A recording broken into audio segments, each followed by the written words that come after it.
Osalege Rail Baltica rahvahääletusel.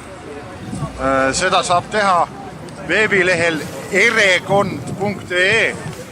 Täna siin näitame Tallinna inimestele, mismoodi Rail Baltica hakkab maaelanike radasid muutma, kuidas sõidetakse läbi nende elukohtadest ja teedelt.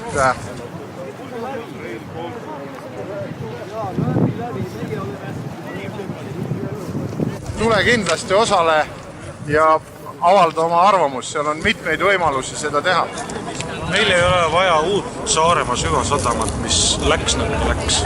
Just, ega see on läinud. Koidula piiripunkti. Teeme targasti, teeme hästi, teeme targasti läbimõeldud asju, mis on meile vajalikud ja mis ei rikku meie elu. Osale Rail Balticu rahvahääletusel! Tule hääletama! See ei ole tagalubade asi.